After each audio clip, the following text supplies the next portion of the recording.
أما بعد فأعوذ بالله من الشيطان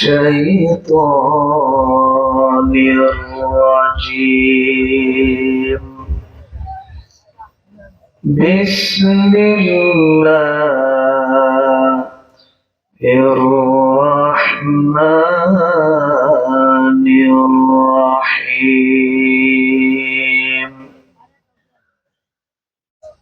والنازعات غرقا والناشطات نشطا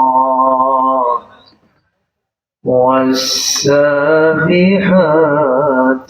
سبحا. وقال سيدنا رسول الله صلى الله عليه وسلم: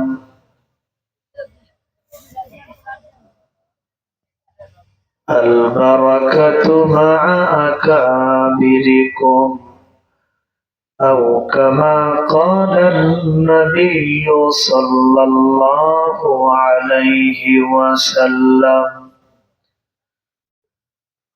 وقال الله تعالى في شان حبيبه: إن الله وملائكته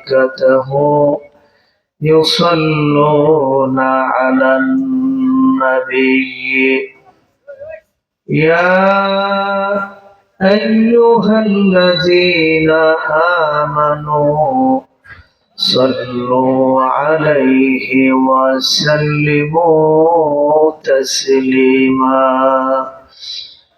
اللهم صل على محمد وعلى آل محمد كما صليت على إبراهيم وعلى آل إبراهيم إنك حميد مجيد. اللهم بارك على محمد وعلى آل محمد كما باركت على إبراهيم وعلى آل إبراهيم إنك حميد مجيد. ذكر لا إله إلا الله، لا إله إلا الله، لا إله إلا الله. محبت لا إله إلا الله، لا إله إلا الله محمد رسول الله صلى الله عليه وسلم। মানিকগঞ্জ বৈতরা পশ্চিম পাড়া জামে মসজিদ ও এলাকাবাসী কর্তৃক আয়োজিত বাৎসরিক তাফসীরুল কোরআন মাহফিলের আজকের সম্মানিত সভাপতি, দূর দূরান্ত থেকে আগত হাজারাত উলামায়ে কেরাম, দিন প্রিয়, ইসলাম প্রিয় যুবক ভাতৃবৃন্দ, আমার সামিয়ানার নিচে উপস্থিত আমার শ্রদ্ধেয়, আমার পিতার বয়সী মুরব্বিয়ানে কেরাম, পর্দার অন্তরালে অবস্থানরত সম্মানিতা মা ও বোনেরা, দেখতে দেখতে দীর্ঘ সময় পার হয়ে গেছে। আমরা আস্তে আস্তে গভীর রজনীর দিকে আমরা রওনা করেছি। আপনারা শ্রান্ত ক্লান্ত, দীর্ঘ সময় কথা শুনেছেন। এত দীর্ঘ সময় কোরআন সুন্নাহর আলোকে কথা শোনার পরে নতুন করে আর কোনো কথা বলার প্রয়োজন আছে বলে আমি ব্যক্তিগতভাবে মনে করি না।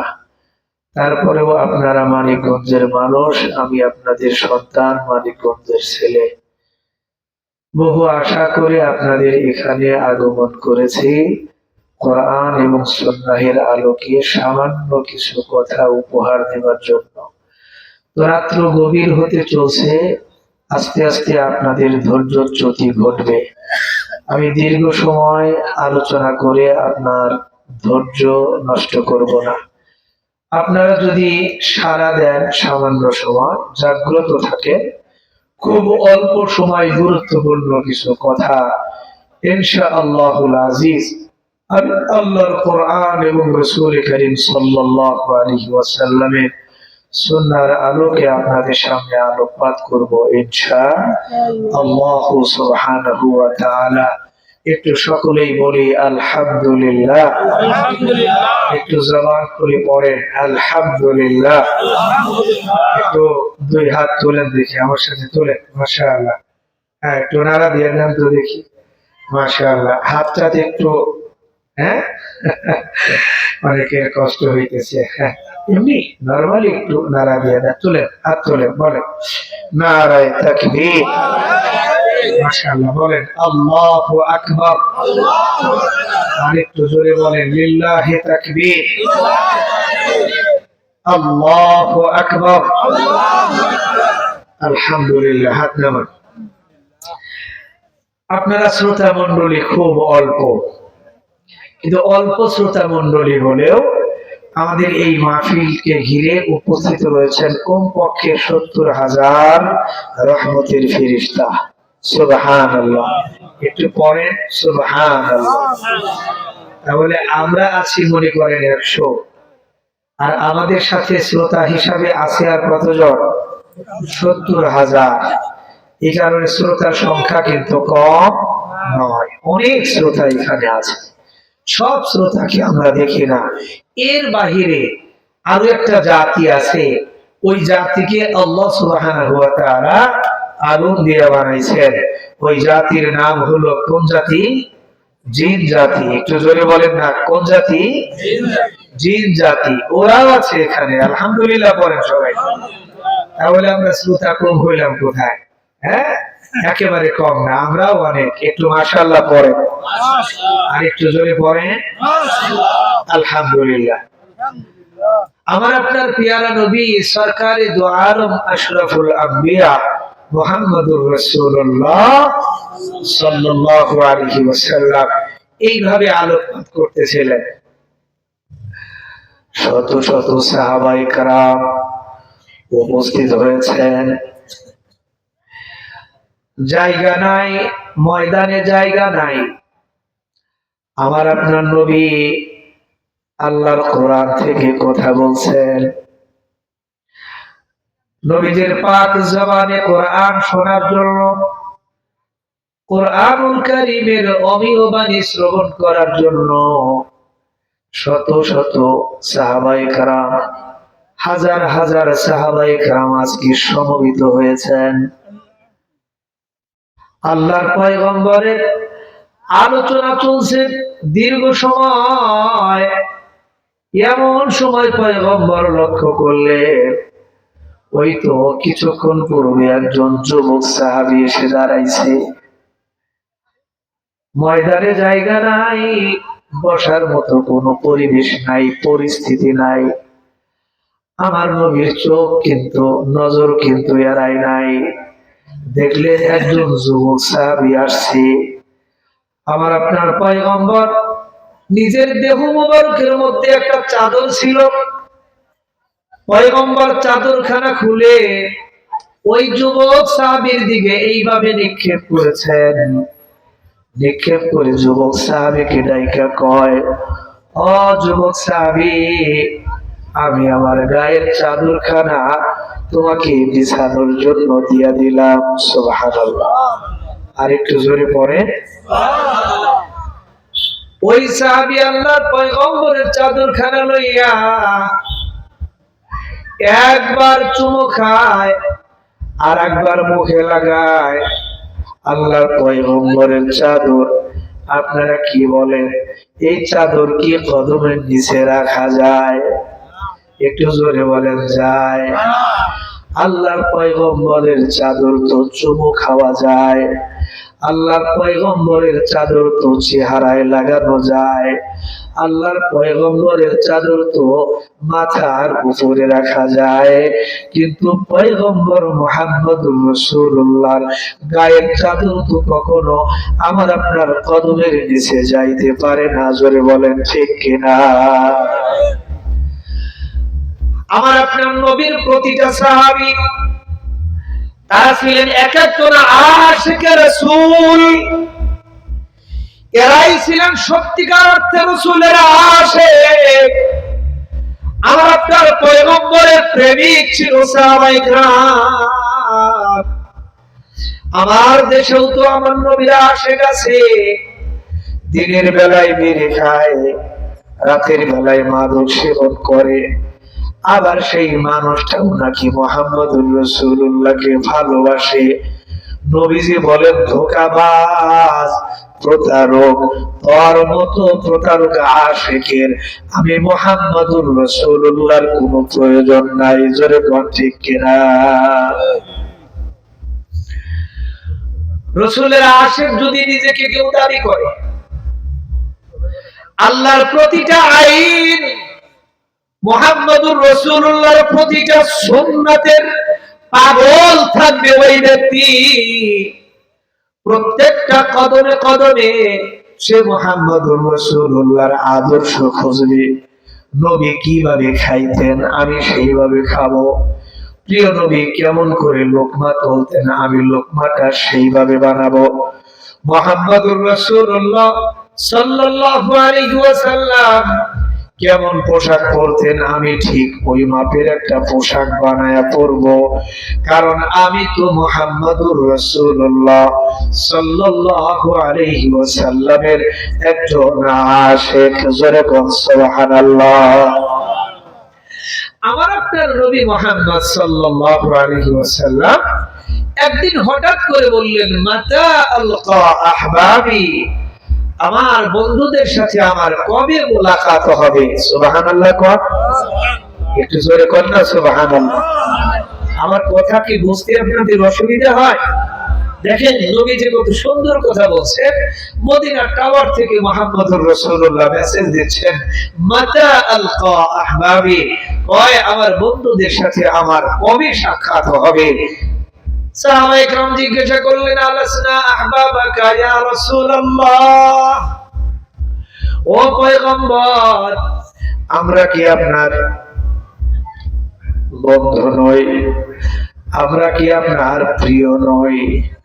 আমার নবী বললেন, তোমরা কেউ আমার বন্ধু নও, বাল আনতুম আসহাবি, তোমরা হলে আমার সহকর্মী, আমার সহযোদ্ধা।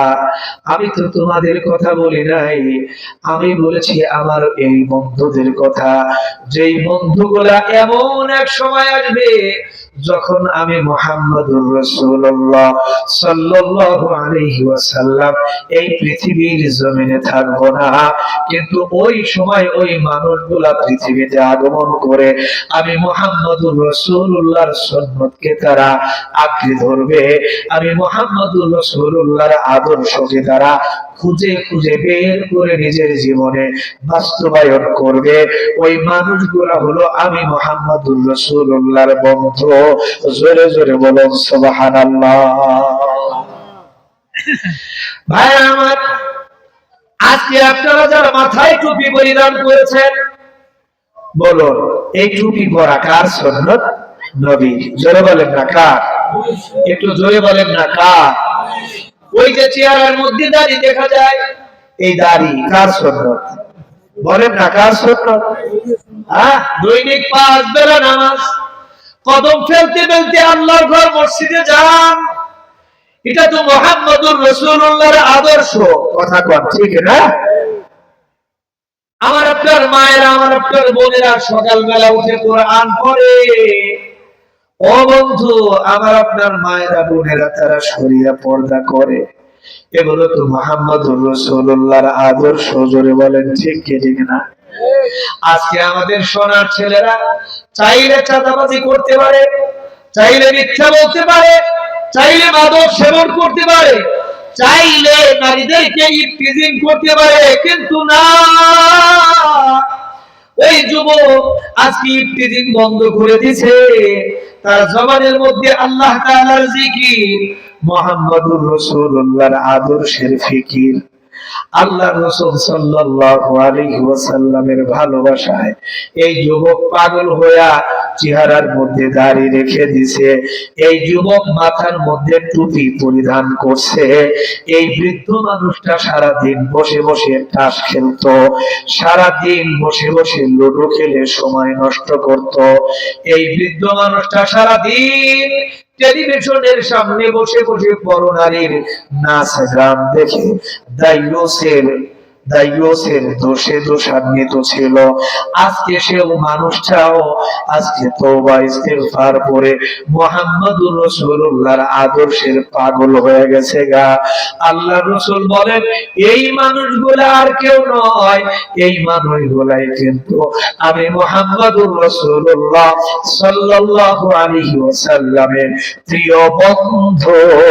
জোরে বলুন সুবহানাল্লাহ।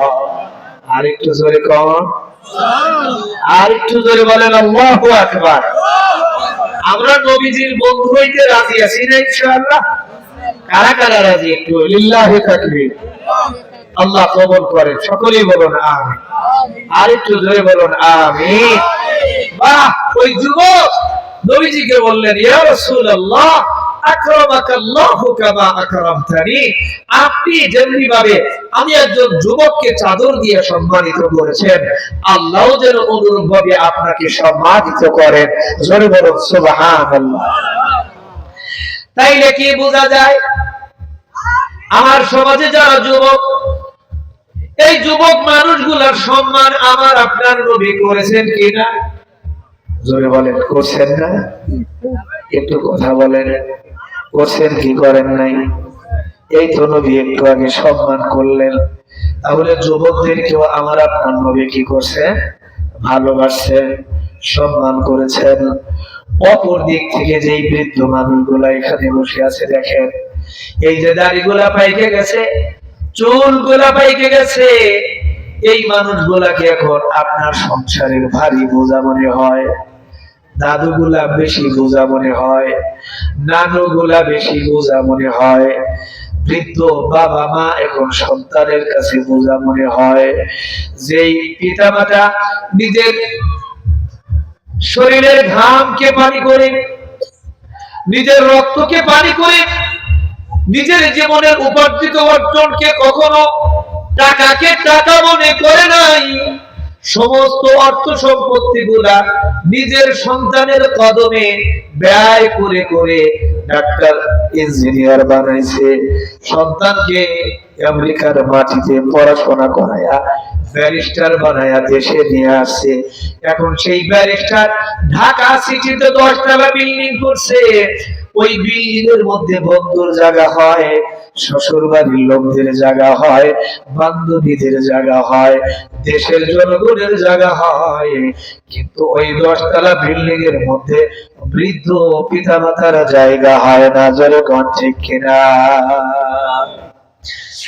অথচ মুস্তাদরাক লিল হাকিম, বিখ্যাত মশহুর হাদিস গ্রন্থ, ওই হাদিসের কিতাবের মধ্যে সরকার দু আলম নবী বলেন, قال النبي صلى الله عليه وسلم البركة مع أكابركم। সুবহানাল্লাহ। কোন একটু জোরে কোন না সুবহানাল্লাহ। এই যে আপনার জমিনে তো ফসল হয়, আপনি ধান খেতে ধানের বীজ বপন করলে আপনি এইটা হুজুরকে বলেন, ইমাম সাহেব হুজুর দোয়া করেন, আল্লাহর খুব শুকর, কয়েক বছর ধান বুনছিলাম, আলহামদুলিল্লাহ খুব ভালো ধান হয়েছে। বাড়িতে 10টা আম গাছ ছিল, প্রচুর আম আসছে। অন্য বছর এইরকম আম হয় না, কিন্তু এই বছর প্রচুর আম আল্লাহ তাআলা দিয়েছে। হুজুর, আল্লাহ তাআলা আমার সংসারে অনেক বরকত দিয়েছে, বিয়ে করছি হুজুর, আজকে 5 বছর আলহামদুলিল্লাহ, আল্লাহ তাআলা ফুটফুটে দুইটা বাচ্চা দিছে, যেমন সুদর্শন চেহারা তেমন সুন্দর আখলাকের অধিকারী। হযরত আমার ফ্যামিলির জন্য দোয়া করেন, আল্লাহ যেন আরো বরকত দেয়। কিন্তু প্রশ্ন হলো, এই যে আমার আপনার সংসারে এত বরকত, আমার আপনার জমিনের মধ্যে এত বরকত, এই যে আমার আপনার ফুল ফসলের মধ্যে এত বরকত, আমার আপনার চাকরির মধ্যে এত বরকত, আমার আপনার ব্যবসা বাণিজ্যের মধ্যে এত বরকত, কিসের কারণে আসে রে? আল্লাহর রাসূল হাদিসের মধ্যে বলেন, আল বারাকাতু মা আকাবিরকুম। ওই যে তোর সংসারের মধ্যে যেই বৃদ্ধ মানুষটা, যেই মানুষটার দাড়িগুলা পাইকে গেল, যেই মানুষগুলার ভ্রুটা সাদা হয়ে গেল, যেই মানুষগুলার গায়ের চামড়াগুলো ভাঁজ হয়ে গেল, যেই মানুষগুলো আজকে মাজার ব্যথায় সোজা হয়ে দাঁড়াইতে পারে না, যেই মানুষগুলাকে আজকে তোর সংসারের বোঝা মনে হয়, আল্লাহ রাসূল বলেন, আল বারাকাতু মা আকাবিরকুম। ও দুনিয়ার মানুষ, তোমরা ভালো করে শুনে রাখো, তোমার সংসারে যেই বৃদ্ধ মা আছে, বৃদ্ধ বাবা আছে, বৃদ্ধ চাচা আছে, চাচি আছে, দাদা আছে, দাদি আছে, তোমার সমাজের মধ্যে বৃদ্ধ আরো 10টা মানুষ আছে, তোমার ইউনিয়ন, তোমার উপজেলায়, তোমার জেলার মধ্যে আরো শত শত হাজার হাজার যেই বৃদ্ধ মানুষগুলা বসবাস করে, এই বয়োজ্যেষ্ঠ মানুষগুলার কারণে আল্লাহ তাআলা আকাশ থেকে তামাম বরকত নাজিল করে দেয়। একটু সুবহানাল্লাহ বলেন না, আর একটু জোরে বলেন আল্লাহু আকবার, লিল্লাহি তাকবীর। অতএব এই বৃদ্ধ মানুষগুলা, তাদেরকে আমাদের সম্মান করতে হবে, ভালোবাসতে হবে। রাজি আছেন তো? ইনশাআল্লাহ। একটু ইনশাআল্লাহ পড়েন, সবাই পড়েন ইনশাআল্লাহ। আল্লাহ তাআলা কবুল ও মঞ্জুর করেন। সকলেই বলুন আমিন। আরেকটু জোরে বলেন আমিন। আচ্ছা, আমাদের একজন শায়েখ আছে আপনাদের এই মানিকগঞ্জে, আমাদের উলামায়ে কেরামের ছেলে তাজ, শাইখুল হাদিস, হেফাজত ইসলাম বাংলাদেশের আমাদের মানিকগঞ্জ জেলা সম্মানিত সভাপতি হযরতুল আল্লাহ হযরত মাওলানা শাহ সাঈদ নূর দামাত বারাকাতুহু আলিয়া। চিনেন নি আপনারা? নাম শুনেছেন হযরতের? হযরতের জীবনের একটা ছোট্ট ঘটনা আপনাদেরকে শোনাই। হযরত বলেন, আমাকে এক ব্যক্তি দাওয়াত করেছে, খুব ভালো করে বুঝেন। হযরত বলেন যে আমাকে এক ব্যবসায়ী দাওয়াত করেছে, আমার আসতে একটু বিলম্ব হয়েছে, তো আমার জন্য কিছু খাবার আলাদা করে রেখে দিয়েছে, কিছু ভাত, কিছু ডাউল, কিছু আলু ভর্তা,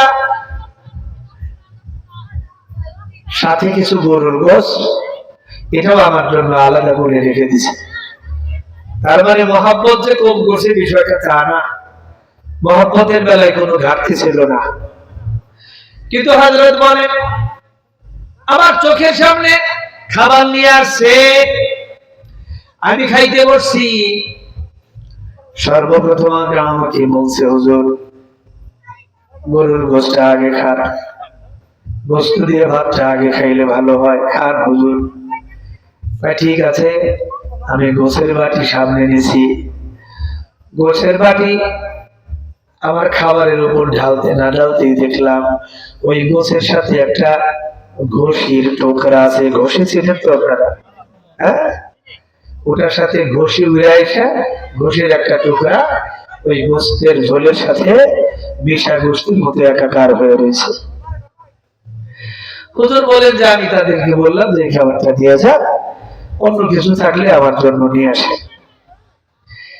আমি যে এটা খাচ্ছি না, এইটা আমার ঘরের যে হোম মিনিস্টার আছে, ওই যে চাচি আছে না, চাচি আবার শুনে ফেলছে। চাচি শুনে ফেললে চাচি আবার ভিতর দিকে বলতেছে, হুজুর পড়লে সামান্য পড়ছে তো, ওটা খাইলে অসুবিধা হবে না। আপনারা কি মনে করেন, গরুর গোবর খাইলে অসুবিধা আছে না নাই? আপনাদের ফতোয়ায় কি বলে? মানিকগঞ্জের জনগণ, বৈতুরার জনগণ কথা বলেন, এই যে গরুর যেই গোবর, এটা শুকাইলে তো কি হয়? ঘষি হয়।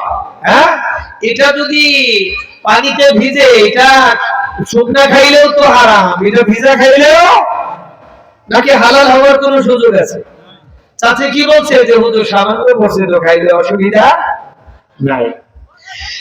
আচ্ছা আপনারা বলুন তো দেখি, চাচি এই কথা কেন বললো? চাচির জানার অভাব। কথা কয় না, কিসের অভাব? আরেকটু জোরে বলেন, কিসের অভাব? জানার অভাব। জানলেই তো না মানবে, না জানলে মানবে কোন ঘোড়ার ডিম। আজকে এই যে তাফসীরুল কোরআন মাহফিল হইতেছে আপনাদের বইতলা পশ্চিমপাড়া জামে মসজিদের উদ্যোগে, এই মাহফিলে তো আপনারা আসছেন, মাইকিং শুনেছেন, পোস্টার দেখেছেন, দলে দলে পুরুষ মানুষগুলো আজকে আল্লাহর কোরআন শোনার জন্য আসছে। কিন্তু আমাদের মা বোনরা অধিকাংশ আসতে পারে নাই। দুই চারজন মা বোনের স্বামী যারা সচেতন, তারা হয়তো আসতে দিচ্ছেন। মসজিদ গুলাতেও তো আমাদের পুরুষেরা জোয়ার দিয়ে আমাদের খতিব সাহেবের বয়ান শুনেন, কিন্তু আমাদের মা বোনরা জুমার নামাজ যে বয়ান শোনার সুযোগ তাদের জীবনে আসে না। আমার দেশের অধিকাংশ মা বোনেরা তাদের মাদ্রাসায় যাবার সুযোগও হয় না। তাহলে এই মানুষগুলা হালাল হারামের মাসলাগুলো ভালো করে জানে না। এইভাবে করে ঢিলা কুলুকের মাসলাগুলো আমাদের অধিকাংশ মা বোনরা জানে না, যার কারণে নিজে শৌচ করলেও দেখবেন এক সময় হাতটা সাবান দিয়ে পরিষ্কার করলেও নিজের নাতি নাতনি যদি টয়লেট করে, পায়খানা করে, তাদের পিছনে হাত দিয়ে যখন শৌচ করায় দেখবেন তাদের হাতটা অনেক সময় সাবান দিয়েও ধৌত করে না। ওই হাত দিয়েই চাউল ধুইলো, ওই হাত দিয়েই মরিচ বাটলো। এইভাবে যদি 70 বছর তাদের হাতের রান্না করা খাবার আমি আর আপনি যদি খাইতে থাকি, আল্লাহর কসম 2-4-5 কেজি টয়লেট ওই খাবারের মধ্য দিয়া আমি আপনি যারা নামাজ পড়ি, রোজা করি, হজ করি, যাকাত দেই, তাসবিহ পড়ি, জিকির করি, তাদের পেটের মধ্যেও এই টয়লেট জোরে বলেন খাবারের সাথে গেছে কি গেছে না? ছোট্ট কালে শুনতাম মাঝে মাঝে, ছোট সময় তো এখনো তো দুধ ভাত খাই, তো ছোট সময় মাঝে মাঝে মা দুধ ভাত দিতেন। ওই দুধ ভাত দেওয়ার আগে দেখতাম 2-4টা পিঁপড়া দুধের মধ্যে পড়ে রয়েছে। এই কাজটাই আপনারা দেখছেন কখনো? আপনাদের সংসারে ঘটে না মাঝে মাঝে? একটু আমার দিকে তাকান, নিচে না তাকায় আমার দিকে তাকান, আমি কথা বলতেছি আপনাদের সাথে। হ্যাঁ, আমি শিক্ষক, মানতে অসুবিধা আছে আপনাদের? এই অল্প সময় আমি শিক্ষক, আপনারা মুরব্বী হইলেও কিছু সময় ছাত্র হয়ে বসে থাকেন, তাতে কিছু পাবেন ইনশাআল্লাহ। তা আমি বলতে চাইলাম মাঝে মাঝে আপনাদের বাসায় তো এরকম ঘটনা ঘটে যে দুধের মধ্যে এরকম 2-4-20-50টা পিঁপড়া এরকম পড়ে আছে, হয় কি হয় না? আচ্ছা, ওই পিঁপড়া 2-4-10টা ফালাই দেওয়ার পরে আর যখন বাঁচতে বাঁচতে অস্থির হয়ে যায়, তখন মা কয় আর বাঁচু যাইতে না, 2-4টা থাকলে অসুবিধা নাই, ওটা খাও, খাইলে সাঁতার শিখতে পারবা। বলে কি বলে না এরকম? হ্যাঁ, আপনারা কি মনে করে একটা পিঁপড়া এইটা জিন্দা খাওয়া হালাল না মুর্দা খাওয়া হালাল? জানেন এই ফতোয়া? এই ফতোয়া তো আপনারা দিতে পারবেন না, এটা মুফতি সাহেবদের কাজ। হ্যাঁ, আল্লাহ তাআলা পিঁপড়াকে মানুষের খাবার বানায় নাই। পিঁপড়া খাওয়া এটা জিন্দা হোক মুর্দা হোক, এটা মুসলিম উম্মাহের জন্য।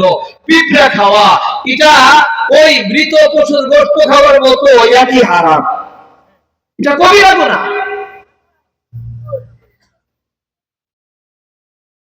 আমাদের মুসলমানদের বাড়িঘর পাক পবিত্র করার জন্য এখন কি করা হয়?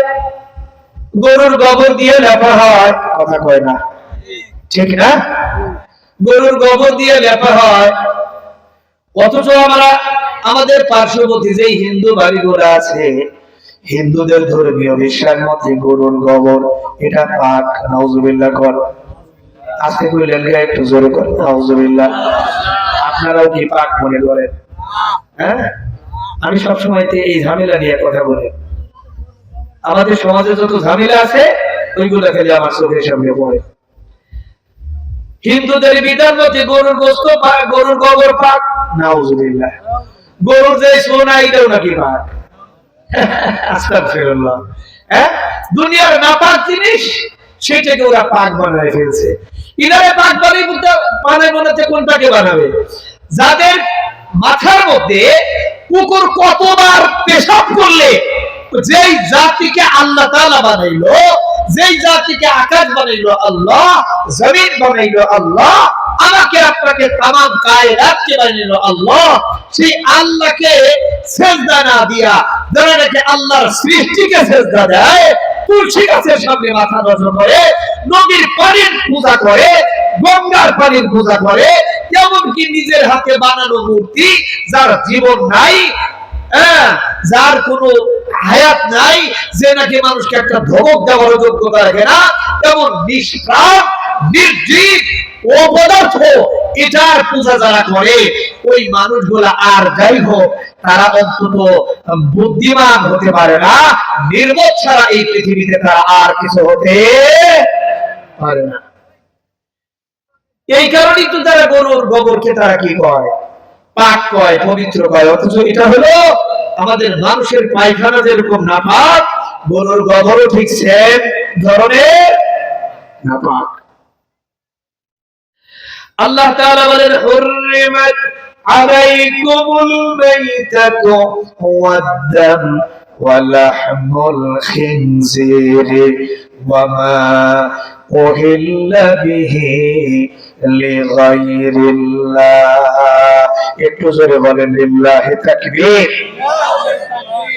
আল্লাহ তাআলা বলেন হুররিমাত আলাইকুমুল মাইতা, সবাই মুখস্থ করেন, মৃত পশুর গোশত খাওয়া তোমাদের জন্য হারাম। মরা পশুর গোশত খাওয়া, জোরে বলেন আমাদের জন্য কি হারাম? জোরে কইতে হবে হারাম। এই ফতোয়া আল্লাহর, জোরে বলেন ফতোয়া কার? আল্লাহর। হুররিমাত আলাইকুমুল মাইতা, মরা পশুর গোশত খাওয়া, একটু জোরে বলতে হবে আমার আপনার জন্য হালাল না হারাম? হারাম। 2 নাম্বার ওয়াদ-দাম, দমে সাইল, প্রবাহিত রক্ত। ওই যে আপনি গরু জবাই করেন, খাসি জবাই করেন, মুরগা মুরগি জবাই করে খান, হাঁস আমি আর আপনি জবাই করে খাই। কেন জবাই করে বন্ধু? ওই যে হাঁস মুরগি গরু ছাগল ভেড়া হালাল পশু যেগুলো আছে, এই হালাল পশু জবাই করলে যে রক্তগুলা ঝরে ঝরে পড়ে যায়, এটাকেই বলা হয় দমে সাইল, প্রবাহিত রক্ত। এই প্রবাহিত রক্ত খাওয়া আল্লাহ তাআলা কোরআনের রায় অনুযায়ী, ঘোষণা অনুযায়ী ওই মৃত পশুর গোশত খাওয়ার মতো হারাম। এই কারণে হালাল পশুগুলো আমরা জবাই কইরা ওই প্রবাহিত রক্তগুলো আমরা ফেলে দেই, কারণ ওই দমে সাইল বা প্রবাহিত রক্তের মধ্যে হাজার রকমের অজানা রোগের জার্ম রয়েছে। ওই রক্তগুলা যদি পেটের মধ্যে ঢুকে যায় তাহলে ওই মানুষটা রোগাক্রান্ত হবে, কোনো সন্দেহ নাই। জোরে বলেন ঠিক কিনা? মুহাম্মদুর রাসূলুল্লাহ সাল্লাল্লাহু আলাইহি ওয়াসাল্লাম এর উপর নাযিল করা আল্লাহর কোরআন কত অথেন্টিক কথা বলছে।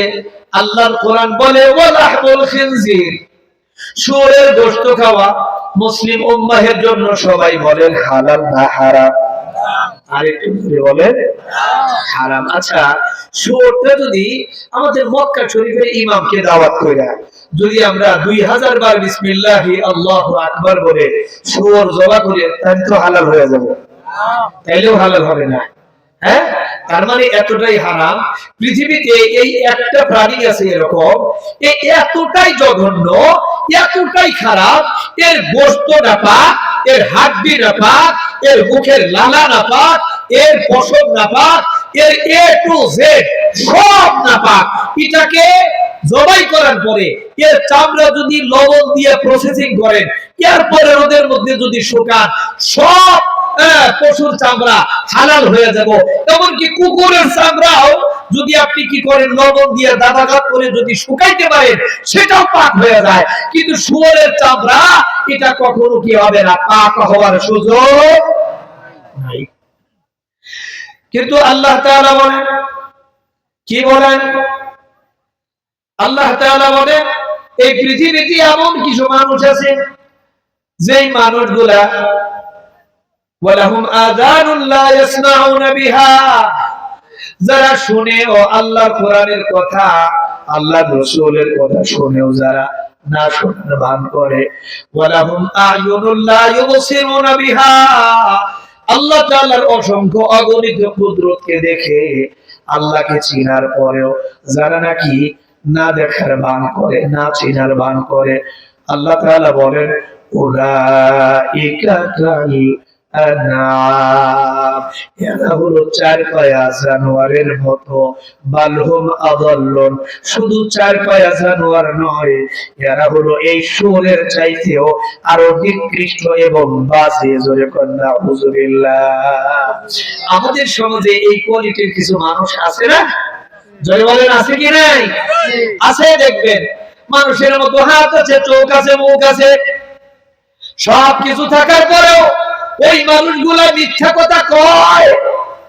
কুকুর যেরকম পায়খানা দেখলে লোভ সামলাইতে পারে না, পেট ভরা থাকলেও ওই পায়খানার কাছে গিয়ে একটু ঘ্রাণ দেয়। আমাদের দেশের কতগুলো মানুষ আছে যে মানুষগুলা দেখতে আকৃতিতে মানুষের মতো হলেও তাদের সিরাত, তাদের চরিত্র আমার দেশের কুত্তার চাইতেও খারাপ। জোরে কন্যা ঠিক না? দেখবেন এরা চাঁদাবাজি করে, এরা লুটতরাজ করে, এরা দেশের টাকা মালিক করে বিদেশের মাটিতে পাঠায়। কথা কন ঠিক না? বিগত 17 বছর করছে না এই ঘটনাগুলা? হ্যাঁ, কার টাকা? আমার টাকা, আপনার টাকা, এই দেশের জনগণের টাকা। হাজার হাজার lakh crore, billion billion trillion dollar টাকা বাংলাদেশ থেকে পাচার করে বিদেশের মাটিতে পাঠাইয়া দিয়া বাংলাদেশের মানুষকে আজকে ধিক্কার ঝুলি হাতে ধরায় দেওয়া হয়েছে। কথা বলেন ঠিক কি ঠিক না? এই মানুষগুলাই শুয়োরের চাইতেও খারাপ। খুব ভালো করে বুঝেন ও বন্ধু, ওরা মনে করছিল এদেশের মানুষের উপর জুলুম অত্যাচার করলে, কোরআন এবং সুন্নাহের উপর জুলুম অত্যাচার করলে, আল্লাহর কোরআন এবং রাসূলের ওয়ারাসাতুল আম্বিয়াদের নাম ও নিশানা বাংলার জমিন থেকে মুছে ফেললে বাংলাদেশের প্রতি ইঞ্চি জমিনে আর ইসলামের বাতি থাকবে না। কিন্তু আল্লাহ তাআলা আকাশ থেকে মনিটরিং করছেন। আল্লাহ বলছেন ওয়াল্লাহু মুতিম্মু নূরিহি ওয়ালাউ কারিহাল কাফিরুন। যখন আল্লাহু আকবার, আল্লাহ বলেন ইসলামের লাইট এটা জ্বালাইছে আমি আল্লাহ, এটাকে পৃথিবী এমন করে শক্তি নাই এটাকে সুইচ অফ করে ইসলামের বাতিকে চিরদিনের জন্য বন্ধ করে দিতে পারে, এরকম কোন শক্তি পৃথিবীতে জন্মগ্রহণ করে। আপনারা কি আমার কথাই বেজার? জোরে বলেন বেজার?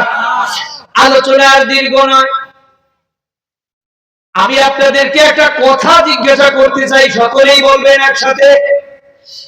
আপনারা যারা এখানে উপস্থিত হয়েছেন, আর কিয়ামত পর্যন্ত যেই মানুষগুলা আসবে, এর মধ্যে ডক্টর বলেন, ইঞ্জিনিয়ার বলেন, আলেম ওলামা বলেন, ইমাম বলেন, মুসল্লি বলেন, এমপি বলেন, মন্ত্রী বলেন, প্রাইম মিনিস্টার বলেন, প্রেসিডেন্ট বলেন, ওই আমেরিকার প্রেসিডেন্ট ডোনাল্ড ট্রাম্প সহ ওই যে আমার পার্শ্ববর্তী দেশে থাইল্যান্ড, এরপরে মিয়ানমার, ওই মিয়ানমারের একজন কুখ্যাত সন্ত্রাসী নেত্রী ছিল, নাম তার অং সান সুচি, মনে আছে রে আপনাদের? হ্যাঁ, মানুষগুলাকে টুকরা টুকরা করে গোশত বানায়া বানায়া এরপরে কুকুরকে দিয়ে খাওয়াইছে। হ্যাঁ, সেই মিয়ানমারের মুসলিম গুলা তারা নির্বাসন হইয়া আমাদের বাংলাদেশে আজও প্রায় 10 লক্ষের উপরে এই রোহিঙ্গা মুসলমান আজকে বাংলাদেশের মাটিতে তারা বসবাস করছে। কথা বলে ঠিক কি ঠিক নয়? আমি যেই কথাটা বলতে চাইছিলাম সবার উদ্দেশ্যে বলুন তো দেখি, এই মানুষগুলা যে আসছে সবাই একদিন মরবে কি মরবে না? আওয়াজ দিয়ে বলেন, মরবে কি মরবে না? আমার দেশের যেই মানুষটা চাঁদাবাজি করে সে বোধহয় মরবে না। যেই মানুষটা আমার দেশের টাকা পাচার করে বিদেশের মাটিতে পাঠাইছে ওই শেখ হাসিনা বোধহয় মরবে না। আল্লাহ বলে ওয়ালাউ তারা ইযিজ যালিমুনা ফি গামারাতিল মাউত। আরেকটু জোরে করেন আল্লাহু আকবার। আল্লাহ বলে হে নবী, আপনি দেখবেন এই দেশের যত বড় বড় জালিম আছে, যারা অন্যের উপর জুলুম করছে, আল্লাহ তাআলা বলেন, ও দুনিয়ার মানুষেরা শোনো, পৃথিবীতে তুমি মুসলমান হও, হিন্দু হও, বৌদ্ধ হও, খ্রিস্টান হও, মুফাসসিরিন ইকরাম বলেন প্রত্যেকটা মানুষ পৃথিবীতে যখন আগমন করবে, প্রত্যেকটা মানুষের জন্য আল্লাহ তাআলা সৃষ্টির আগে থেকে একটা একটা করে জান্নাত বানাইছেন। সুবহানাল্লাহ কোন, আর একটু জোরে কোন সুবহানাল্লাহ। কিন্তু ওই জান্নাতটা পাওয়ার জন্য আল্লাহ তাআলা শর্ত দিয়েছেন ঈমান। জোরে বলেন কি? আর একটু জোরে বলেন। আমাদের দেশের হিন্দু যারা, তাদের কাছে কি ঈমান আছে? জোরে কয় না, আছে? বৌদ্ধদের কাছে ঈমান আছে? খ্রিস্টানদের কাছে, ইহুদিদের কাছে নাই। তাইলে ঈমান আছে শুধুমাত্র কেবলমাত্র একমাত্র মুসলমানের কাছে। জোরে বল সুবহানাল্লাহ। আরেকটু জোরে বল না সুবহানাল্লাহ। তাহলে আমরা গর্বিত, আমরা আল্লাহ তাআলার কাছে শুকরগুজার করছি, তিনি আমাদেরকে মুসলিম বানিয়েছেন, আলহামদুলিল্লাহ। আরেকটু জোরে বল না আলহামদুলিল্লাহ। আমি যেই কথা বলতে চাই না, প্রত্যেকটা মানুষের জন্য একটা করে জান্নাত বানাইছে, কিন্তু যেই মানুষটাকে ওই জান্নাত পাওয়ার জন্য আল্লাহ তাআলা ঈমান শর্ত দিয়েছিলেন, কিন্তু যেই মানুষটা আল্লাহর উপর ঈমান আনে নাই, মুহাম্মদুর রাসূলুল্লাহর উপর ঈমান আনে নাই, মরণের পরে আখিরাতে উঠতে হবে, এই কথার উপর যেই ব্যক্তি ঈমান আনে নাই, যারা বলছে দুনিয়াটা মস্ত বড়, খাও দাও ফুর্তি করো, আগামীকাল বাঁচবে কিনা বলতে পারো, এই গানের কুলিতে যারা বিশ্বাসী ছিল, নিঃসন্দেহে তারা মুসলমান হতে পারে না, তারা বেঈমান আর মুনাফিক। জোরে বল ঠিক কিনা? কারণ এই দুনিয়া তো আসলে খাওয়া দাওয়া ফুর্তি করার জায়গা না, প্রত্যেকটা কাজের ভিতর দিয়া আল্লাহ তাআলাকে রাজি করার জায়গা হলো এই দুনিয়া। কথা বলেন ঠিক কি ঠিক নয়? তাহলে বলতে চাই না, এই দুনিয়াতে যারা জালেম, এই দুনিয়াতে যারা বেনামাজি, এই দুনিয়াতে যারা শিরিক করে মুশরিক, এই দুনিয়াতে যারা বেদাতি, এই দুনিয়াতে যারা চাঁদাবাজ, যারা লম্পট, যারা জিনাকার, যারা নাকি ওয়াসাতুল আম্বিয়ার দুশমন, যারা ওয়াজের দুশমন, মাহফিলের দুশমন, কোরআনের দুশমন, ইসলামের দুশমন, টুপিওয়ালাদের দুশমন, টুপির বিরোধিতা করে যারা, দাড়ির বিরোধিতা করে যারা, আল্লাহ তাআলা বলেন এরা সবাই জালিম। এই জালিমগুলা যেদিন মারা যাবে, আল্লাহ বলেন ওয়ালাউ তারা ইযিজ যালিমুনা ফি গামারাতিল মাউত, তোমরা দেখবে জালিমদের কাছে যখন মৃত্যু উপস্থিত হয়ে যায়, জালিম যখন মৃত্যুর সাথে পাঞ্জা লড়তে থাকে, ওই সময় জালিমের চক্ষু এরকম বড় বড় করে দ্রুত আকাশের দিকে তাকাইতে থাকে। নিজের পাশে ছেলে আইসা ডাকে, ছেলেকে দেখে না, কন্যা আইসা ডাকে, কন্যাকে দেখে না, নাতি নাতনিরা এসে পরিচয় দেয়, ও দাদা ভাই তুমি আমাকে দেখো, তুমি না আমাকে কত ভালোবাসতে, এই যে আমি পাশে এসে বসে আছে, কিন্তু ওটা যে জালিম, এই জালিম তার নাতি নাতনিগুলাকে এখন আর দেখে না। কারণ জালিম দুনিয়াতে যা কিছু দৃশ্যমান ছিল, সেই দৃশ্যমান বস্তুগুলা জালিমের চোখের সামনে অদৃশ্য হইয়া গায়েবের যত জিনিস আছে, অদৃশ্যের যত জিনিস আছে, সমস্ত বস্তুগুলা আজকে জালিমের চোখের সামনে দৃশ্যমান হয়ে গেছে। এখন জালিম চোখের সামনে তাকায় দেখে, এই লোকটার জন্য সৃষ্টির আগে যেই জান্নাতের একটা বাড়ি বানানো হয়েছিল, জাহান্নামের একদল ফেরেশতা ওই জালিমের চোখের সামনে আইসা দাঁড়ায় গেছে। আইসা জান্নাতটা একবার ঘোরায় আর বলে, এই দুশমন, এই জালিম, ভালো করে দেখে ল, এই যে জান্নাতের শোরুম অট্টালিকা, এই দালান, এই প্রাসাদটা আল্লাহ তাআলা তোর জন্য বানাইছিল, কিন্তু তুই আল্লাহর উপর ঈমান আনিস নাই, তুই রোজা রাখিস নাই, তুই নামাজ পড়িস নাই, তুই মিথ্যা বলছিস, তুই সুদ খাইছিস, তুই ঘুষ খাইছিস, তুই ডাকাতি করছিস, তুই অন্যের জমিনের আল ঠেলছিস, তুই নারীদের উলঙ্গ নাচ দেখছিস।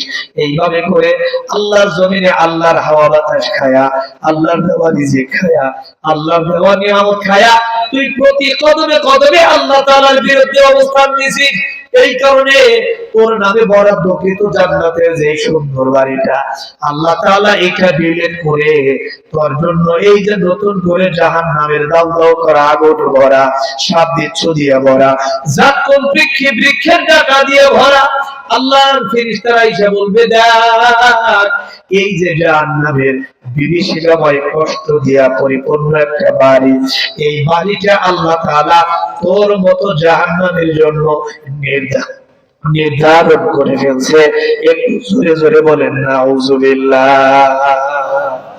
আচ্ছা, এই গজবের ফেরেশতারা যখন জান্নাতের বাড়িটা ডিক্টেট কইরা ওই জাহান্নামের বাড়িটা যখন চোখের সামনে ধরবে না, ধরার সাথে সাথে ওই জালেম, ওই চাঁদাবাজ, ওই বেনামাজি, ওই সুদখোর, ওই ঘুষখোর, ওই অভিশপ্ত, ওই পিতামাতার অবাধ্য সন্তান, ওই মাদক সেবী, ওই ইয়াবাখোর, আল্লাহ তাআলা বলেন ওর 3.5 হাত বডির মধ্যে রূহটা দৌড়াদৌড়ি করবে, রূহ পলায়ন করতে আরম্ভ করবে।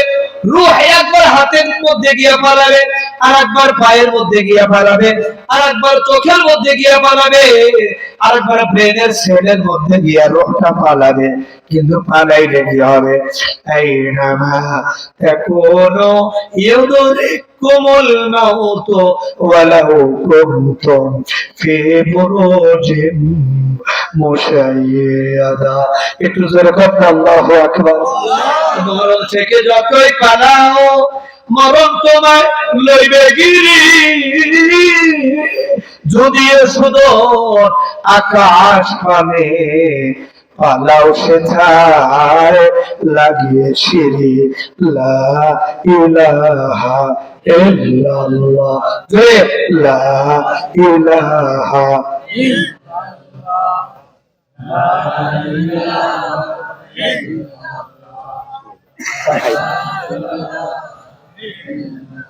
লা ইলাহা ইল্লাল্লাহু মুহাম্মাদুর রাসূলুল্লাহ। জোরে বলুন সাল্লাল্লাহু আলাইহি ওয়াসাল্লাম। কুরআনুল কারীম এই কারণে বলছে ওয়ান নাজিআতি গারকা। আল্লাহ তাআলা বলছেন, এই আয়াতটাই আমি আপনাদের সামনে তেলাওয়াত করছিলাম। আল্লাহ তাআলা আয়াতে কারিমার মধ্যে ওই একদল ফেরেশতার কসম করে বলতেছেন, ওই ফেরেশতাগুলোর কসম যেই ফেরেশতাগুলা একদল পাপিষ্ঠ গুনাহগার, অভিশপ্ত, লানতপ্রাপ্ত, অসভ্য, বর্বর, আল্লাহর অবাধ্য কুলাঙ্গার, এই পাপিষ্ঠ বদমাশটা যখন পৃথিবীর মুখ থেকে চিরবিদায় গ্রহণ করে যাওয়ার উপক্রম হয়ে যাবে, ওই সময় গজবের একদল ফেরেশতা আসবে।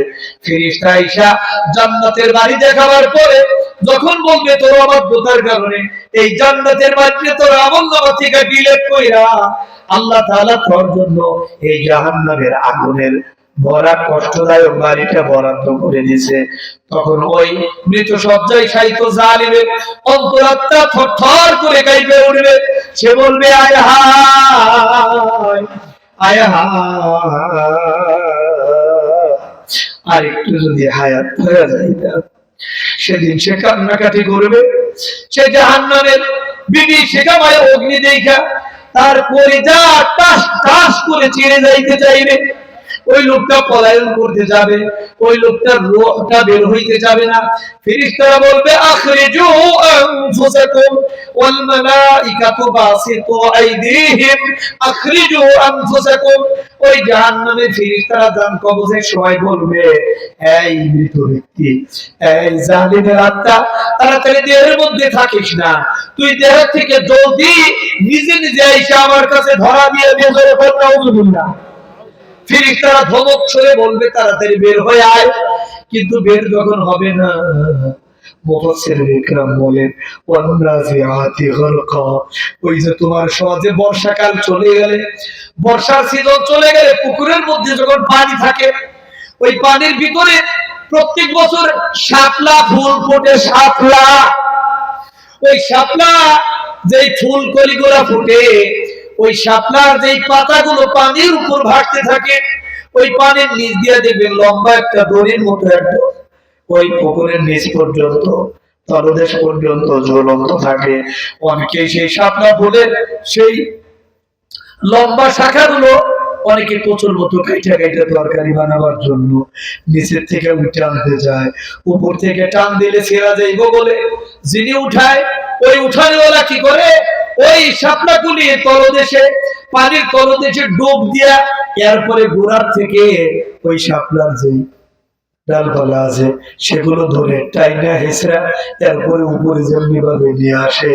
আল্লাহ তাআলা রাসূল বলেন, মুফাসসিরিন ইকরাম বলেন, ওয়ান্নাজিআতি গরকা, আল্লাহ তাআলা ওই ফেরেশতাদের কসম খায় যে ফেরেশতারা ওই জাহান্নামীদের রূহ বের করার সময় রূহ যখন বের হতে চায় না, ওই জাহান্নামের বাড়ি দেখা রূহটা যখন দৌড়াদৌড়ি করে পালাইতে থাকে, ওয়া আখরিজু আনফুসাকুম, ফেরেশতারা বলে হ্যাঁ আর পালাবার কোনো জায়গা নাই, আমার কাছে নিজে নিজে আইসা ধরা দাও। এরপরেও যখন ধরা দেয় না, তখন ফেরেশতারা ওই দেহের মধ্যে ঢুইকা এমন ভাবে একটা ডুব দেয়, ডুব দিয়া ওই জাহান্নামী ব্যক্তি রূহটাকে টেনে হেসড়ে একটা জীবন্ত ছাগলকে জবাই করা ছাড়া চামড়াটাকে উল্টো দিকে ছিলে ফেললে যে এরকম কষ্ট হয়, তার চাইতেও 70,000 গুণ বেশি কষ্ট দিয়া ওই জালিমের রূহ গুলাকে আল্লাহর ফেরেশতারা বাহির করে নিয়ে যায়। জোরে বলুন নাউযুবিল্লাহ। ভাইরা আমার, এমন কষ্টের মৃত্যু, এমন কষ্টের মৃত্যু আমাদের আসুক, এইটা কি কেউ চান? জোরে বলেন, কেউ কি চান?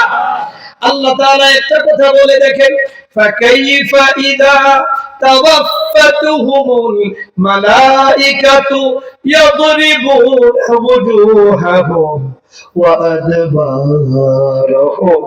ভাইরা আমার, একজন বেনামাজি ও বন্ধু মৃত্যু সজ্জায় শায়িত হয়ে যাবে। একজন গুনাহগার মানুষ মৃত্যু সজ্জায় শায়িত হয়ে যাবে। মানুষ দুনিয়াতে যত গুনাহ করে, প্রত্যেকটা গুনাহের দুইটা করে ফলাফল, একটা হলো গুনাহের মজা আর একটা হলো গুনাহের সাজা। ও বন্ধু, একজন যুবককে যদি জিজ্ঞাসা করি, যুবক তুমি একজন নারীর দিকে তাকাইলা কেন? ওই নারীর সাথে তো আল্লাহ তাআলা তোমার নজরের পর্দা ফরজ করছে। ওই যুবকের সোজা সাপটা জবাব, কয় হুজুর মজা আছে। আমি জিজ্ঞাসা করলাম মজার লাস্টিং পাওয়ার কত? 2 মিনিট, 3 মিনিট, 4 মিনিট, 5 মিনিট। ওই মেয়েটা তো এখানে দাঁড়ায় থাকবে না, 10 মিনিট পরে সেই মেয়েটা চলে যাবে। তাহলে বেগানা নারীর দিকে তুমি তাকাইলা, আবার একজন বেগানা নারী বেগানা একজন পুরুষের দিকে তাকাইলো। জিজ্ঞাসা করলাম তাকাইলা কেন? নারীটা হয়তো বলতে পারে না লজ্জায়, কিন্তু এরপরে উত্তর হলো মজায় তাকায়। ওই মজা আছে বলে তাকায়। জিজ্ঞাসা করি, ও মা তোমার মজার লাস্টিং পাওয়ার কত? 2 মিনিট, 3 মিনিট, 4 মিনিট, 5 মিনিট। এই যে বেগানা পুরুষ বেগানা নারীর দিকে তাকায়া 5 মিনিট মজা করলো, 10 মিনিট মজা করলো, বেগানা নারী বেগানা পুরুষের হাত ধইরা 10 মিনিট মজা করলো। আমি জিজ্ঞাসা করি, এই 10 মিনিট মজার লোভে তুমি কি জানো এই কবিরা গুনার সাজার লাস্টিং পাওয়ার কত? আল্লাহর রাসূল বলেন, কমাস কম এই কবিরা গুনাহ, ছোট্ট থেকে ছোট্ট একটা কবিরা গুনাহ কেউ যদি করে, তাকে কমাস কম 10,000 বছর জাহান্নামের আগুনের মধ্যে তাকে জ্বলা লাগবে। জোরে কোন নাউযুবিল্লাহ। তাহলে 10 মিনিটের মজার লোভে যারা নাকি 10,000 বছর জাহান্নামের আগুনে জ্বলতে রাজি হয়ে যায়, যারা নাকি সকালবেলা ফজরের সালাত কামাই দিয়া 1 ঘন্টা, 1.5 ঘন্টা, 2 ঘন্টা শীতের মধ্যে লেপের মধ্যে শুয়ে থাকে, জিজ্ঞাসা করি যুবক ঘুমাও কেন সকাল বেলায়? ওই হুজুর মজা আরাম লাগে লেপের নিচে। জিজ্ঞাসা করি তোমার আরামের লাস্টিং পাওয়ার কত? ওই 1 ঘন্টা, 1.5 ঘন্টা, 2 ঘন্টা। 9টার সময় বিছানায় তোমাকে ছাড়তেই হবে, বিছানায় তুমি থাকতে পারবে না। হয় আপু ডাক দিবে, না হয় মা ডাক দিবে, না হয় সন্তান ডাক দিবে, আর কেউ না ডাক দিলে তোমার টয়লেটের চাপ এসে তোমাকে উঠাইয়া দেবে। তার মানে তুমি 9টার পরে বিছানায় থাকতে পারবে না। তাহলে তুমি সকালবেলা ফজরের সালাত কামাই দিয়া তুমি ঘুমের মজা মাল্লা হলো 2.5 থেকে 3 ঘন্টা, কিন্তু তুমি জানো এক ওয়াক্ত ফরজ সালাত কামাই দিয়া যেই কবিরা গুনাহ করেছো, সেই কবিরা গুনাহ করতে গিয়া মজা হইছে তোমার 3 ঘন্টা। কিন্তু আল্লাহ রাসূল বলেন এটার একটা সাজা আছে, সেই সাজা হলো 2,88,00,000 বছর এক ওয়াক্ত নামাজ ছেড়ে দেওয়ার কারণে তোমাকে জাহান্নামের আসামি হতে হবে। এই রকম জাহান্নামে জড়ার জন্য কি আপনারা সবাই রাজি আছেন? জোরে বলেন রাজি আছেন? এই কারণে আজকের জুমায় আমি তো মানিকগঞ্জে নামাজ পড়াই, আলহামদুলিল্লাহ এলেম কালাম কিছুই নাই, জামিয়া রহমানিয়াতে পড়াশোনা করছি। শেখুল হাদিস আল্লামা আজিজুল হক রাহমাতুল্লাহি আলাইহি আমাদের এশিয়া মহাদেশের অন্যতম শেখুল হাদিস ছিলেন, যার হাতে সর্বপ্রথম বুখারীর বাংলা অনুবাদ হয়েছে। আল্লাহ তাআলা হুজুরের কাছে আমাকে বুখারীর একটা পারা পড়ার তৌফিক দান করেছিলেন। আল্লামা মামুনুল হক সাহেব দামাত বারাকাতুহু, আমি হুজুরের কাছে কিতাবুল মাগাজি পড়েছিলাম, যার কারণে হয়তো একটু রহমত আর বরকত আল্লাহ তাআলা আমাকে দিয়েছেন। কোরআনের বদৌলতে তাম বাংলাদেশ কম বেশি সফর করি, আজকে মানিকগঞ্জের মাটিতে আসছি অত্যন্ত মহব্বত করে ভালোবেসে। আপনাদের দুইটা পা ধরি, আপনাদের দুইটা পা ধরি, আপনাদের দুইটা হাত ধরি, আমার মা বোন ভিতরে যিনি বসা আছেন আপনাদের দুইটা পা ধরে বলি, দয়া করে কবিরা গুনাহ ধার কাছে যায় না। আমার মানিকগঞ্জের প্রতি ইঞ্চি মাটি আজকে নাপাক হয়ে গেছে শিরক আর বিদআতের ঘষায়। আমাদের মানিকগঞ্জের মাটি এতটাই নিষ্প্রাণ হয়ে গেছে, এই মাটির মধ্যে শুধু গজব আর গজব আসার কথা। মানিকগঞ্জের অলিতে গলিতে ঢুকলে মাজার দেখা যায়, মাজার গুলাতে ওরস দেখা যায়, ওরস গুলাতে গান বাজনা বাদ্যযন্ত্রের ঝনঝনানি শোনা যায়। কবর হলো বড় ভয়ঙ্কর জায়গা। নবীজি বলেন আল কবর রাউযাতুম মিন রিয়াজিল জান্নাহ আও হুফরাতুম মিনান নার।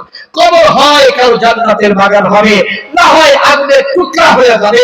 সেই কবরের পাশে দাঁড়ায়া কি করে আপনি গান, কি করে আপনি বাজান, কি করে আপনি বাদ্যযন্ত্রের আওয়াজ করেন? কবরের পাশে দাঁড়িয়ে তো আপনার আল্লাহর কালাম থেকে তিলাওয়াত করার কথা ছিল। কবর জিয়ারতে নারীদেরকে যাইতে নবীজি নিষেধ করেছেন। নারীদেরকে বলেছেন লানাল্লাহু আলা যায়িরাতিল কুবুর, যেই সমস্ত নারীরা সরাসরি সশরীরে কবর জিয়ারতে যায় আল্লাহ নবী তাদের উপর লানত করেছেন, অভিশপ্ত করেছেন। কি করে নারী সমাজ একজন পীরের কবরের মধ্যে গিয়া সে তাও আবার বেপরদায় নির্লজ্জ বেহায়ার মতো সেখানে গিয়া সেজদা দেয়, অথচ আপনার ছেলে হয় না, মেয়ে হয় না, সন্তান হয় না, পরিবারে অশান্তি আছে, কলহ আছে, মালে বরকত নাই, চাকরিতে বরকত নাই। এটার জন্য আল্লাহ বলেছিলেন ইস্তাঈনু বিস-সাবরি ওয়াস-সালাহ, বান্দা আমার কাছে তুমি সাহায্য চাও দুইটা জিনিসের মাধ্যমে, একটা হলো ধৈর্য ধারণ করো আর একটা হলো সালাত আদায় করো।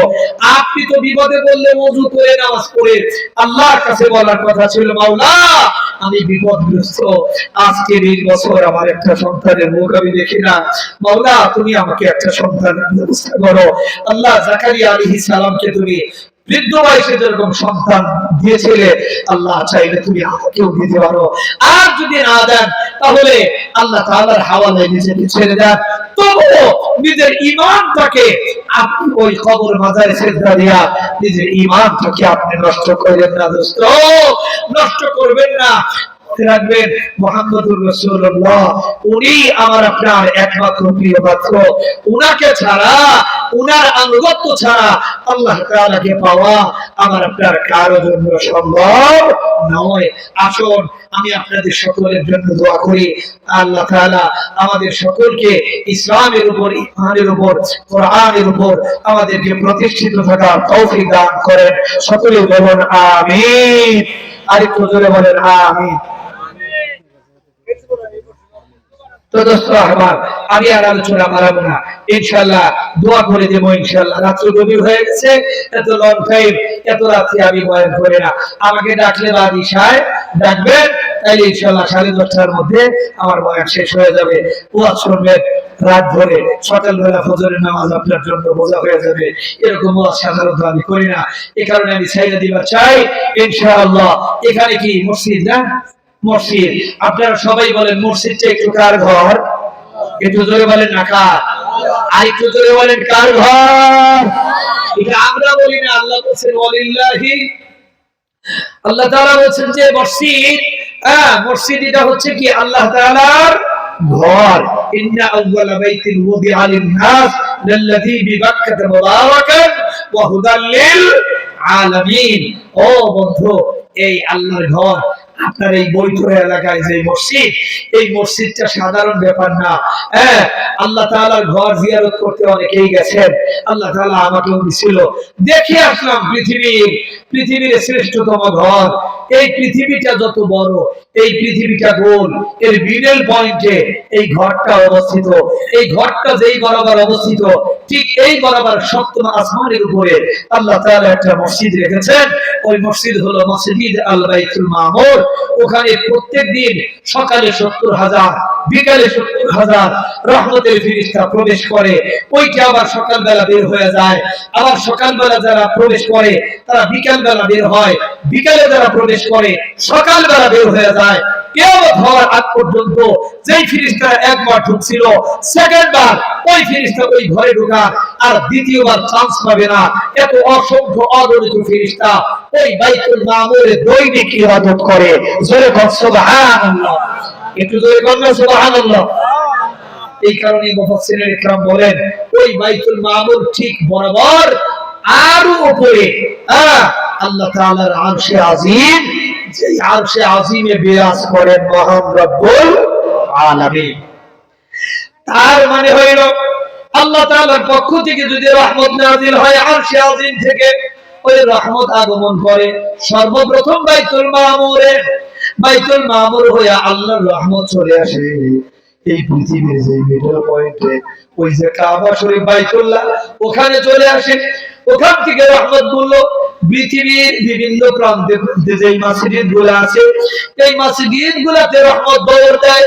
দৌড়াইতে দৌড়াইতে সারা পৃথিবীর প্রান্তে প্রান্তে আল্লাহর যে ঘরগুলা নির্মাণ হয়েছে, এই নির্মিত ঘরের মধ্যে আইসা সর্বপ্রথম ইমাম যেই কাতারে দাঁড়ায়, রহমত সেই কাতারে এসে হাজির হয়ে যায়। একটু সুবহানাল্লাহ কর, আর একটু জোরে কয় না সুবহানাল্লাহ। ইমাম সাহেবের উপর থেকে রহমত, এরপরে রহমত অবন্ধ পিছনের কাতারে চলে যায়। প্রথম কাতার থেকে রহমত সর্বপ্রথম ডান দিকে দৌড় দেয়। ডান দিকে দৌড় দেয় বলে ইমাম সাহেবরা বলেন, ভাই ডান দিকের কাতার আগে পূরণ করে দাঁড়ান। তার মানে রহমত তো ডান দিকে আগে দৌড় দিব, এরপরে বাম দিকে দৌড় পূরণ করে দাঁড়ান, বাম দিকে দৌড় দিবে। এরপরে সামনের কাতার রহমত শেষ হলে রহমত চলে যায় পিছনের কাতারে, এরপরে তার পিছনের কাতারে। এইভাবে করে যেই মানুষগুলোর সম্পর্ক আল্লাহর ঘর মসজিদের সাথে হয়ে যায়, আল্লাহ তাআলার রহমত আরশে আজিম হইয়া, বাইতুল মামুর হইয়া, কাবা শরীফ হইয়া, এই মসজিদগুলা হইয়া, এই মসজিদের সাথে আর্থিকভাবে, মানসিকভাবে, শারীরিকভাবে পরিশ্রম দিয়া, বুদ্ধি দিয়া, শ্রম দিয়া, মসজিদকে ভালোবাসা দিয়া যারা সাহায্য সহযোগিতা করে, আল্লাহ তাআলার রহমতগুলা দৌড়াইতে দৌড়াইতে ওই বাসা বাড়িতে চলে যায়। জোরে বলুন সুবহানাল্লাহ, একটু জোরে বলুন সুবহানাল্লাহ। ইনশাআল্লাহ ওই মসজিদের পক্ষে থাকতে আমরা রাজি আছি তো ইনশাআল্লাহ। আচ্ছা, কারা কারা রাজি একটু দুই হাত তুলে লিল্লাহি তাকবীর, একটু দুই হাত সোজা করে ধরে আছেন তো ইনশাআল্লাহ? মসজিদের সাথে থাকবেন তো সবাই বলেন ইনশাআল্লাহ। আরেকটু জোরে বলেন ইনশাআল্লাহ। আমি হাত তুলে রাখেন। আমি আপনাদের কাছে টাকা পয়সা চাবো না, আমি চাবো না, খালি এতটুকুন বলবো, আপনাদের যদি শেষ ইচ্ছা থাকে যে আমি অন্তত মুনাজাতের আগে 5 টাকা বাড়ি, 10 টাকা বাড়ি, 200 টাকা বাড়ি, 5 ব্যাগ সিমেন্ট বাড়ি, যা পারি আমাকে স্বেচ্ছায় বলবেন, আমি মুনাজাত করে দেবো ইনশাআল্লাহ। পকেটে হাত ঢুকায় যে যা পারে ইনশাআল্লাহ এখানে দিয়ে যান, আমি ইনশাআল্লাহ মুনাজাত করে দেব। একটু জিকির করেন লা ইলাহা ইল্লাল্লাহ।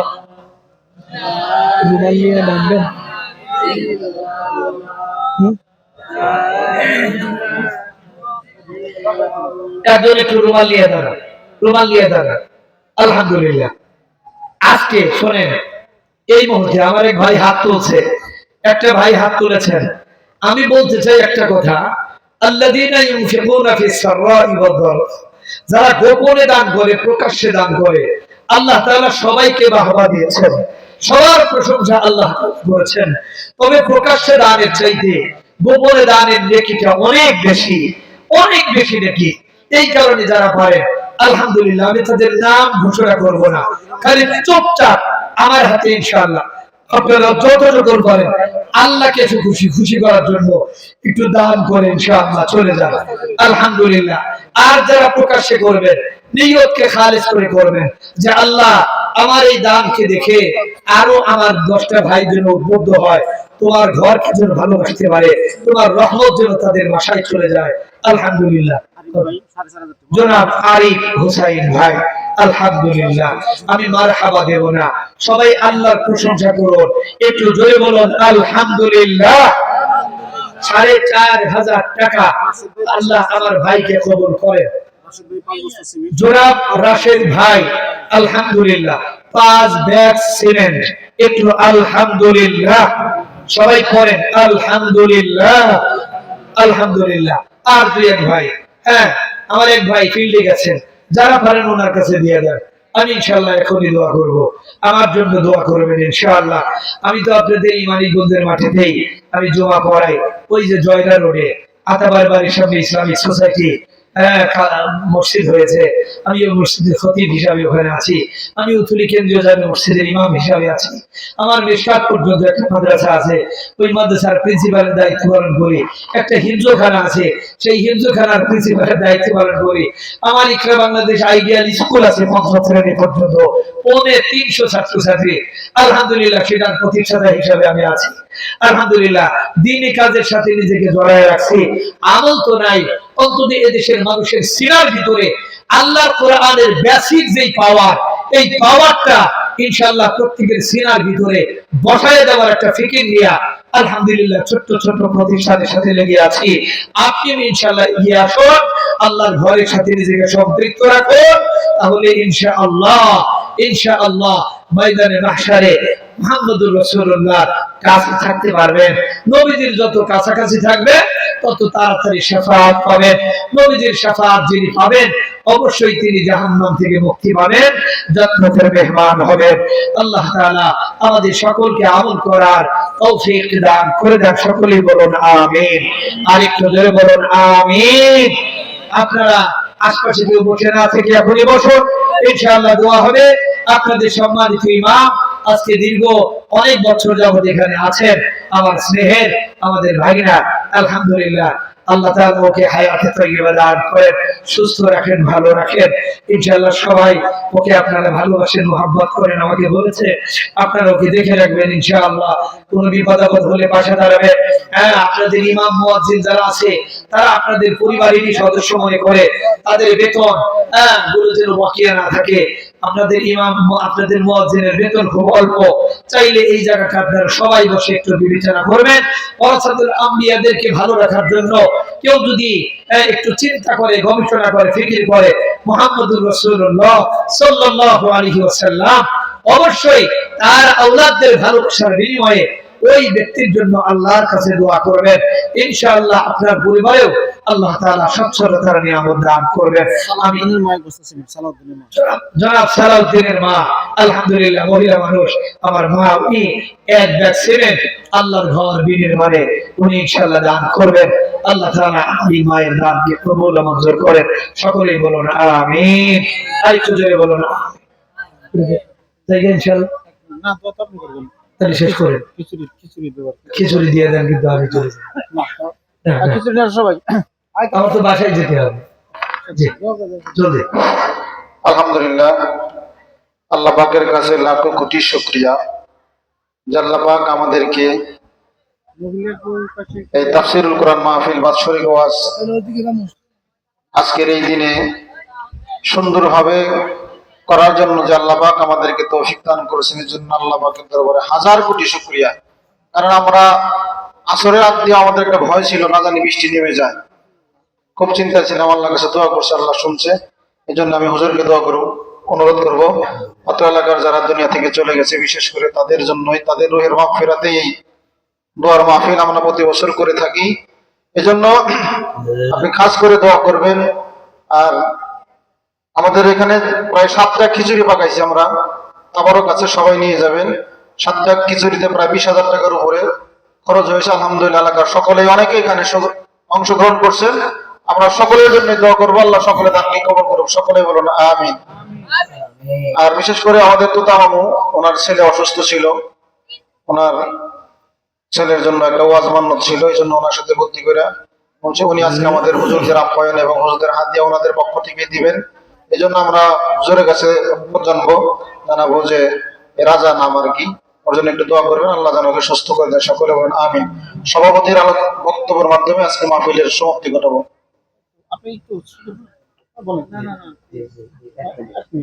اللهم أنت السلام ومنك السلام تبارك يا ذا الجلال والإكرام رب العالمين আমরা গুনাহগার আর তুমি গফফার। আয় আল্লাহ, দেখতে দেখতে জীবনের বড় একটা সময় পার হয়ে চলে আসলাম। আয় আল্লাহ, আমরা দিন দিন বাজারে যাই, আয় আল্লাহ বিভিন্ন জায়গায় মাহফিলে যাই, আয় আল্লাহ শ্বশুর বাড়িতে যাই, নিজের বাড়িতে আসি। আয় আল্লাহ, আসলে ওই জায়গার মধ্যে যাই না, আমরা আসলে কবরের দিকে রওনা করেছি গো আল্লাহ। আয় আল্লাহ, কখন জানি মসজিদের খাট আমাদের জন্য রেডি হয়ে যায়। ও মালিক, না জানি কার চোখের কাছাবাস আমাদের সকলের জন্য কখন জানি রেডি হয়ে যায় গো মাওলা। আয় আল্লাহ, তোমার কাছে ফরিয়াদ, আয় আল্লাহ কবরের জগতে ডাক যাওয়ার আগে আগে আমাদের সকলের তামাম জিন্দেগীর গুনাহগুলোকে তুমি মাফ করে দাও। আয় আল্লাহ, জনাব তোতা ভাই সহ আয় আল্লাহ এলাকাবাসী, মুরব্বিয়ান ইকরাম, যুব সমাজ, আমার পর্দার অন্তরালের মা ও বোন এবং অত্র মসজিদের ইমাম, খতিব, মুয়াজ্জিন, খাদেম সহ আয় আল্লাহ যারা আজকের এই মাহফিলকে সাফল্যমণ্ডিত করার জন্য টাকা দিয়া, পয়সা দিয়া, অর্থ দিয়া, সুন্দর পরামর্শ দিয়া, শ্রম দিয়া যারা সহযোগিতা করেছেন, আয় আল্লাহ আমরা সকলেই তোমার কাছে ফরিয়াদ করছি। আমাদের মা বাবা, দাদা দাদি, নানা নানি, ভাই বোন, আত্মীয় স্বজন, তামাম পৃথিবীর মাটির নিচে যত মুমিন মুমিনাত মুসলিমাত কবরে গেছে, আয় আল্লাহ সকলের জিন্দেগীর গুনাহগুলো মাফ করে দিয়া কবরগুলোকে তুমি জান্নাতের বাগিচা বানায়া দাও। ইয়া আল্লাহ, আমাদের মুরব্বিয়ান ইকরাম যারা কবরে গেছে, আল্লাহ তাদেরকে তুমি মাফ করে দাও আল্লাহ। আল্লাহ যারা জীবিত আছে, এই যে দাড়ি পাকা মানুষগুলা গভীর রাত পর্যন্ত বসে আছে মাওলা, আল্লাহ অর্থের জন্য না, বাড়িঘরের জন্য না মাওলা, শুধুই জিন্দেগীর গুনাহের একটা ক্ষমার ঘোষণা চাই আল্লাহ। আল্লাহ তুমি তোমার বান্দাদের ক্ষমার ঘোষণা তুমি দান করে দাও আল্লাহ। সবেমাত্র রমজান মাস, আয় আল্লাহ শাওয়াল মাস চলছে আল্লাহ। আল্লাহ তুমি এই শাওয়ালের বরকতে জিন্দেগীর গুনাহগুলি মাফ করে দাও আল্লাহ। আয় আল্লাহ জনাব তোতা ভাই ছেলেটা খুব সম্ভব মারা গেছে, আয় আল্লাহ রাজা মিয়া না অসুস্থ মাওলা, আল্লাহ রাজা মিয়া অসুস্থ মাওলা, তুমি তাকে সেবা দিয়া দাও, হায়াতে তয়্যিবা দান করো, সুস্থতার নিয়ামত দান করো, লম্বা হায়াত দিয়ে দাও, সেহাতে কামিলা আজিলা নসিব করে দাও।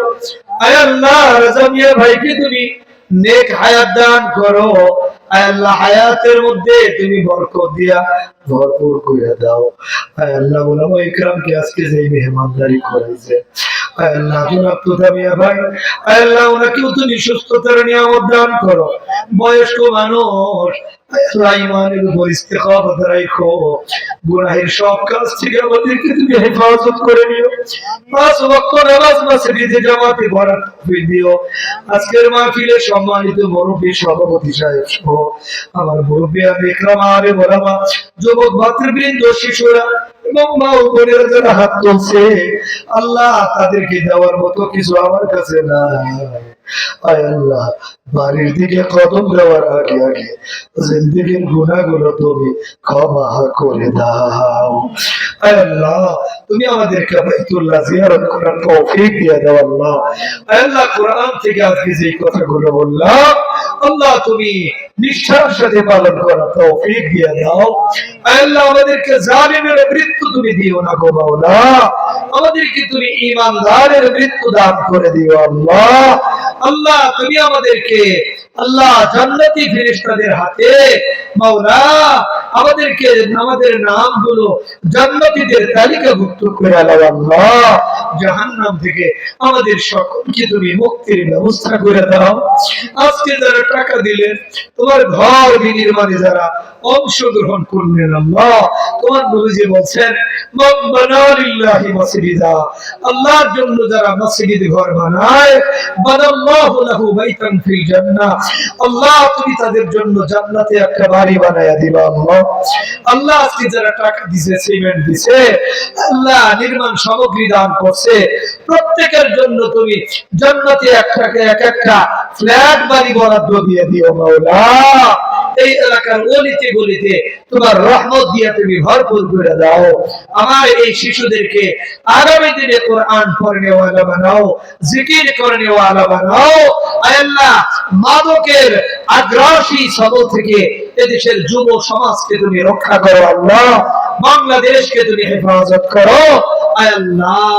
সারা বিশ্বের আনাচে কানাচে মুসলিম উম্মাহের উপর ইহুদি খ্রিস্টান বৌদ্ধ হিন্দু কর্তৃক যেই জুলুম আর অত্যাচার আল্লাহ, এই জালিমদের জুলুম থেকে মাজলুম মুসলিম উম্মাহকে তুমি হেফাজত করে নাও আল্লাহ।